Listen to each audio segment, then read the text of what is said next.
I want to start by introducing Nirit, an executive coach. She's going to lead us through. We are here in a very dark moment, literally and metaphorically, and we hope to bring a little bit light and a big heart of memories to the victims, especially to those victims of sexual violence and severe assault. And so I invite you to lit up the candle and bring it to the middle. And as you do that, notice what's up for you. Take a deeper breathe if needs be. Pay attention to your body.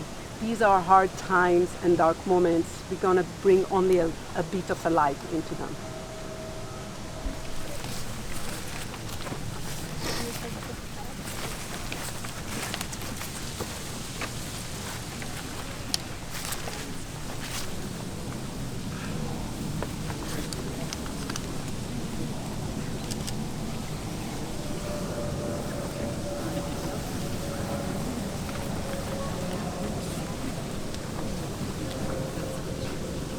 My name is Gili Vardi and I teach military history here, and I never thought I will be in a position where all of it is so very personal.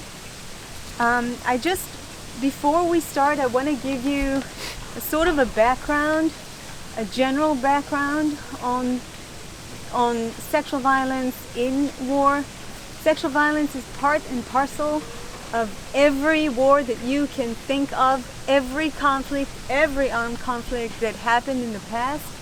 And the question to ask in order to understand, what we're looking at is this a byproduct of war, something that happens when our normal perceptions of what is law and how people should act in society sort of changes because we're in a state of war? Or is it, in fact, a tool of war?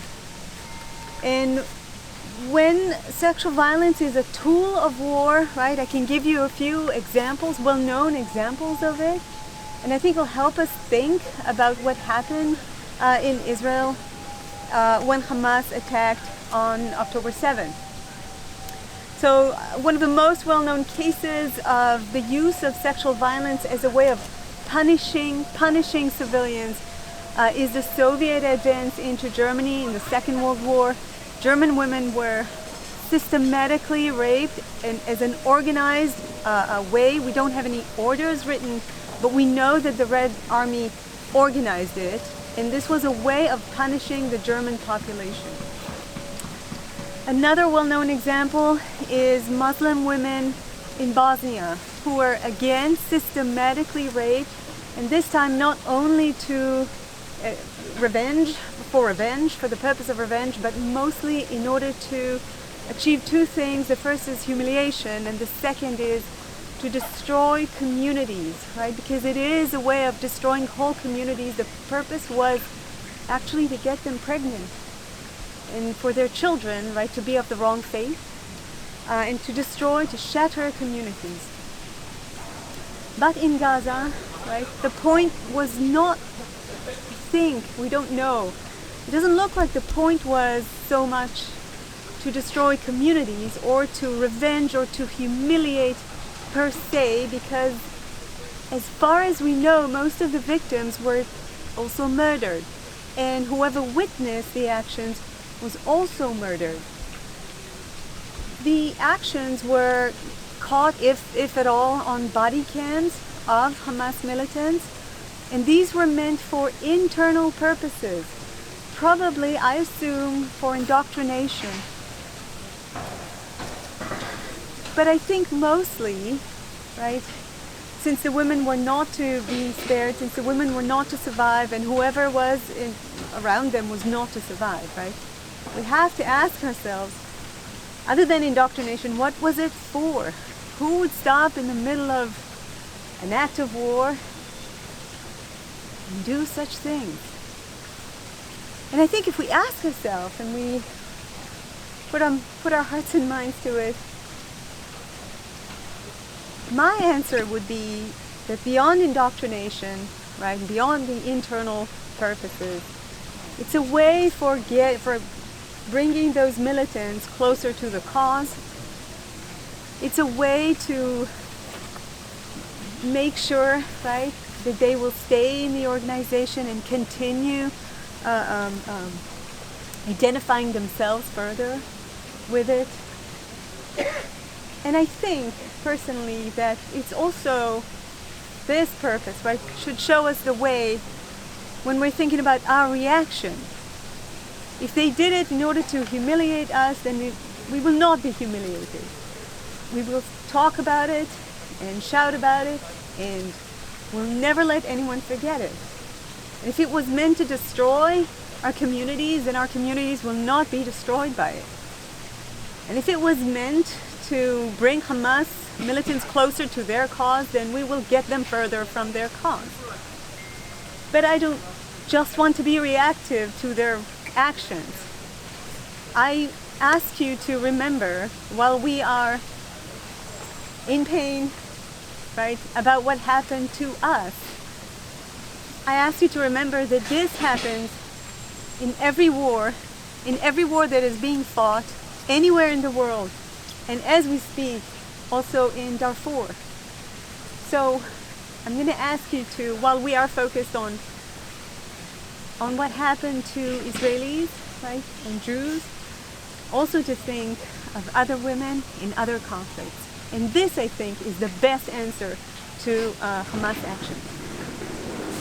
Before we start, those testimonials and evidences read aloud could be triggering in any way. They're going to be hard to hear. So if you prefer not to intake them, you're welcome to surrender to the sound of water here, or just take a few steps back, not to be witness to that. And if you're here in the circle, please again take care of yourself while you listen in to those testimonials. They are hard to take. They were horrifying to experience, or inhumane to experience. Volunteers, there was also sexual abuses against some of the men who were found. In some cases, the victims' private parts were mutilated. One member said that in many cases, it was hard to tell if it was a man or a woman.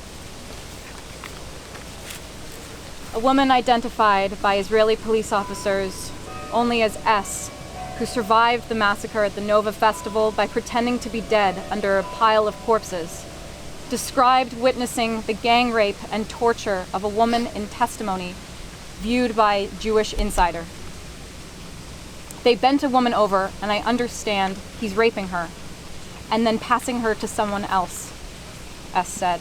She was alive. She was standing on her feet and bleeding from the back. I saw the situation. He pulled her by the hair. She had long hair. She wasn't dressed. He sliced off her breast and played with it, S recounted. Then, she said, someone really penetrated her and shot her in the head. He didn't pick up his pants. He shot while he was still inside. A Zaka volunteer found the body of a woman with a knife stuck in her vagina and all her internal organs removed in Kibbutz Be'eri. And at the Nova party, he found piles of women. Their clothing was torn on the upper part, but their bottoms were completely naked. When you looked closer at their heads, you saw a single shot to the brain of each. Sherry, a volunteer helping identify bodies at the IDF's Shura morgue, said she saw that women have been raped, children through elderly women have been raped, forcible entry to the point that bones were broken. Naama Levy, a 19-year-old IDF soldier, pulled out of a trunk of a car in Gaza with a large blood stain across the seat of her sweatpants, her hands zip-tied behind her back, as men whoop and shout Allahu Akbar. They were given very clear orders to rape, to target women. They were given Hebrew translations of words like, take your clothes off. Terrorists interrogated by the Shin Bet specifically said that they came to rape everyone, including children and babies. It's truly beyond comprehension, Al-Khayyam Levy said. The face of a woman, her eyes open but seeing nothing, her face charred, yet but what appeared to be underwear. A woman on the ground, naked from the waist down, legs splayed, bullet holes in her head. Another dead woman with her underwear around her ankles. Shani Luke sprawled, wearing only underwear, her legs bent at unnatural angles across the back of a pickup truck. When bodies of women are found without their pants and without their panties, we don't have to have a rape kit. It's not that kind of a situation. You see vaginal bleeding, you get the bodies with only the tops dressed, and naked girls. Women without organs, without breasts. It's not the usual rape kit. It's as if Hamas learned the best way to inflict terror. If you read testimony of what happened in Bosnia in the 1990s, it is very similar to what Hamas did. Pregnant women were slaughtered in Bosnia, there was gang rape, cutting women's organs, breasts, and they murdered most of the victims after abusing them. Now we'd like to bring it back to Nirit, who will lead us through a moment of silence for the victims.